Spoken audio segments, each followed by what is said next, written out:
if you get butt sore by this, then maybe it's not your career. Because I'd be talking to you in a lot more aggressive style if you failed in front of me.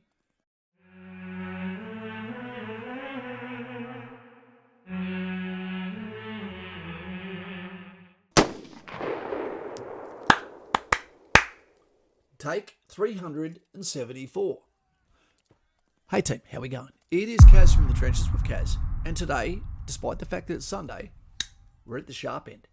Because we're going to talk about a subject that keeps coming up and up and up.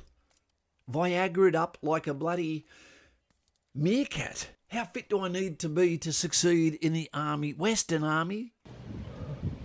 This happens in attacks too, mate. You can't have your head down, bro. The Australian Army, Infantry, or all Corps? Now, that question is a difficult one to answer because I believe it is only fate and your career after successfully getting into the military that's going to answer that. Or the stares of your companions as they look down on you and go, are you serious? Are you really serious? You're trying to tap out? Who would wear a tap out shirt? That's a shirt of losers. You're already telling people you give up. I've got a shirt saying I give up. Why'd you wear that? And it's a singlet. Always usually showing a bad tattoo behind it. Anyway, when you ask this question, how fit do I need to be? I sometimes look at the person and I ask myself, there's normally two reasons you're asking. One is because you want to do the bare minimum standard to be able to reach a standard that you can't fail, but also don't have to go through needless pain to get there. So, lack of motivation.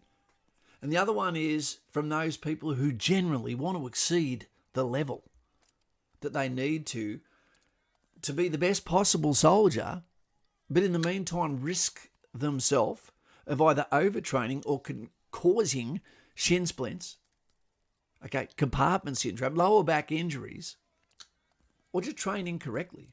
Training for actual strength, doing things like deadlifts, heavy gym, actual strength, instead of muscular endurance to get to fight weight.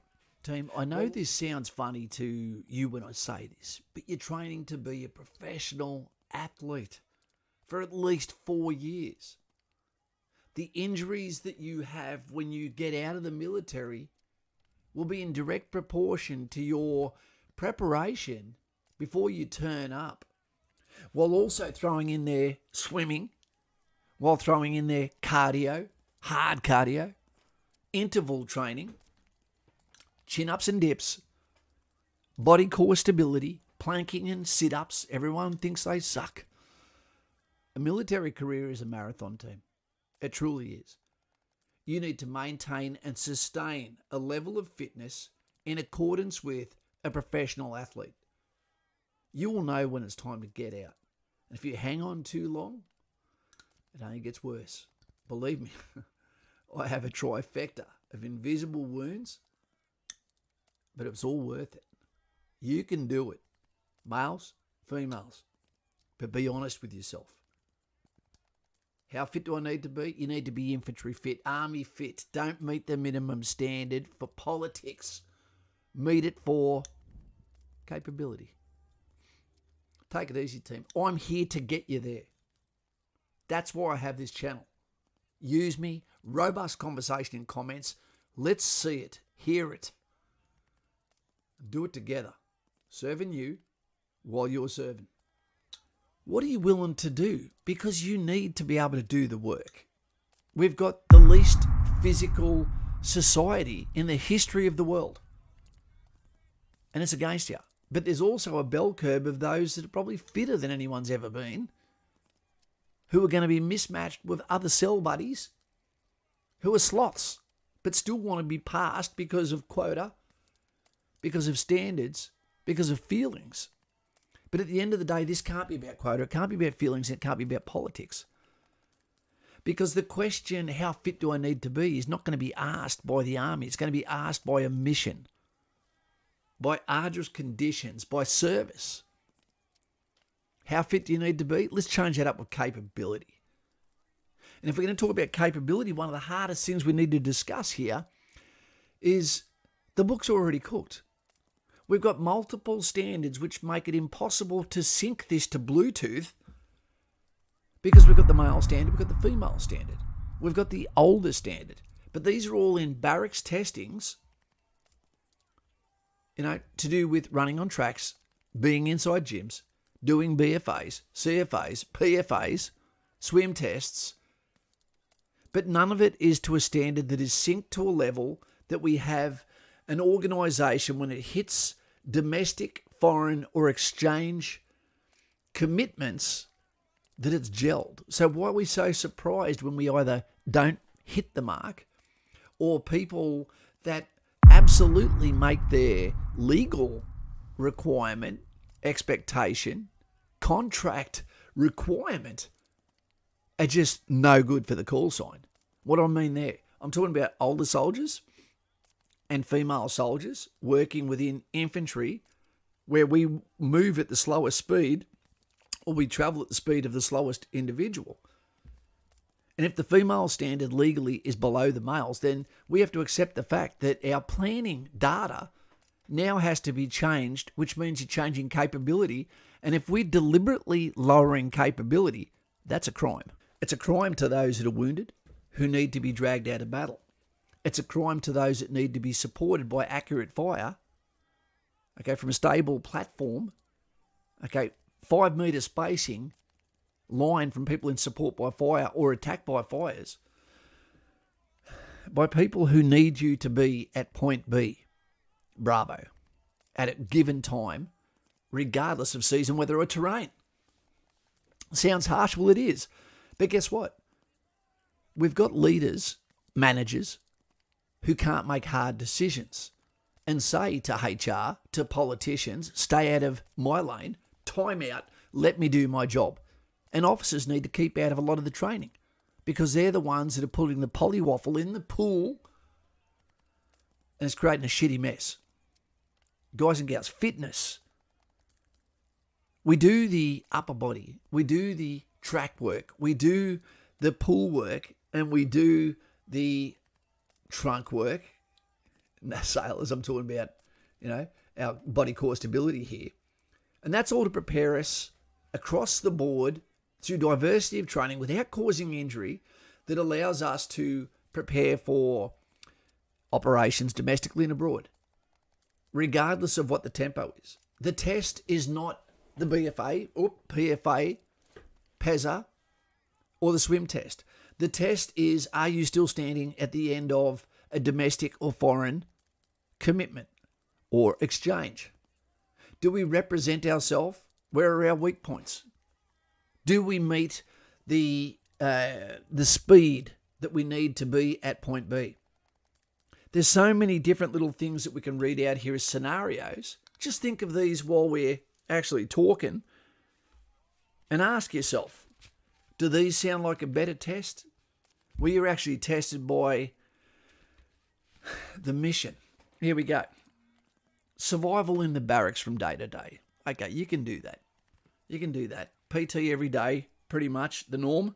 What about conduct a dismounted, advance to contact, kilometres at a time, marching order or in patrol order, then conduct a section, platoon, company or battalion attack while holding the line, and that being blank, live, or in an operational theatre.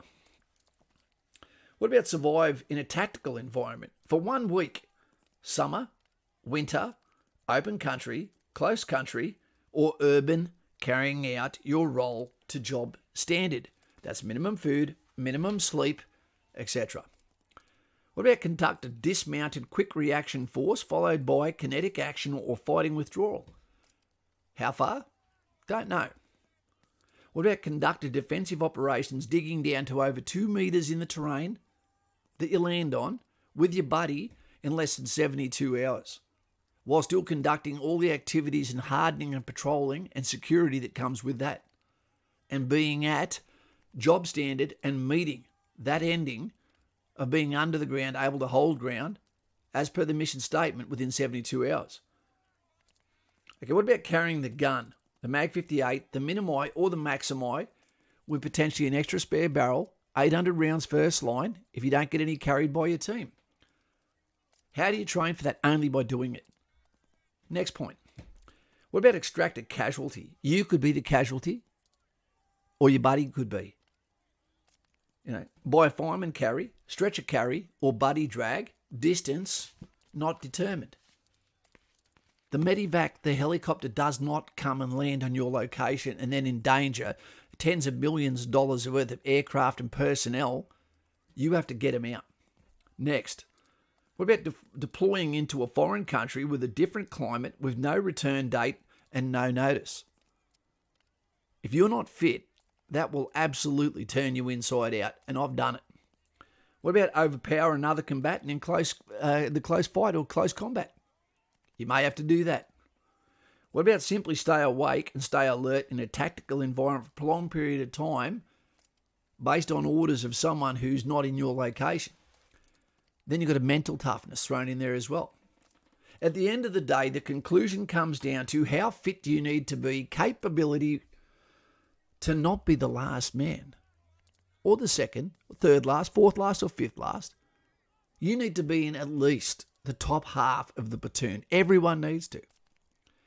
It's impossible for everyone to be there, but that should be the standard. And there's no test for that other than deploying into an operational field. So if I was to tell you what can you do, it's simply put in the track work, okay, put in the pull work, put in the body core stability, and that's going to protect your back as well, and put in the upper body muscular endurance, whether that be push-ups, chin-ups, dips. The best way you can do this is go to a gym. Go to Foot Locker, get the best joggers, not the ones you like, not the colour you like. Go to a boot camp gym or a CrossFit gym and tell them no kipping, can't stand that exercise, and say, I'm joining the military. Do not hurt me, but don't let me go at my goddamn speed either. And they will get you to the fitness that you're required to get to Kapuka, which is an absolute felony because it does not have a march out fitness level gate, which is the BFA, because they don't want to face the faces. Instead, what they do, they politically send off substandard soldiers and they outsource the problem to the next people. And the disservice happens to infantry mostly, because when they turn up to the School of Infantry and they still can't pass a BFA and they have to do it within 24 hours of getting there, and then they don't go into a session, their family suffers as well. In summary, everyone in the military needs to be at some level of infantry standard, because you need to be able to protect your mate, protect yourself, protect others, and also not be dangerous with the weapon systems that you're holding, operating with live rounds in a tactical operational environment around other coalition forces and civilians. We need to make some changes. We need to get rid of politics. We need to get rid of ages. We need to get rid of gender-rolled test results. And I'll leave this one with you. If I'm in infantry, and ladies are now allowed in infantry despite the fact that they have a different fitness level to be at, which guarantees they're normally going to be slower because their entry is also at a lower standard, am I sexist if I give her the gun? Is she going to think I'm just trying to fail her? But what about if I don't give her the gun? Is she going to think that I don't think she can do it because she's a girl? Guys and gals, I speak with wisdom here. I speak from someone for a quarter of the century, was in the trenches, and I'm here for your well-being. So answer my question and ask yourself, how fit do you need to be? Battle fit is what completes missions. Physical and mental toughness and resilience. Turn up without injury. Turn up good to go. And then we will graduate you to levels of toughness with peers around you, your new best friends, colleagues and comrades, your new family, and we'll get you there. But there's no easy way around it. And you never want to be the slowest member, male, female, or elderly, because that sucks. And you never want to know the reason why the mission failed was because you didn't do the work. Righto. That's it. Leave your comments below. I hope you enjoyed. If you get butt sore by this, then maybe it's not your career. because I'd be talking to you in a lot more aggressive style if you failed in front of me. Don't ask you to be good at paperwork when you come to infantry, but I do expect you to be fit, robust, and good to go and complete everything you start. Just like I did for 24 years. Your career's waiting for you. Dare to be different and be the best version of you. Okay, take it easy. One day, you might be on the stretcher. How fit do you want your buddies to be? See you later. AME, leaving holding area, wheels on ground, ETA 1607 over. AME will be on station from 1607.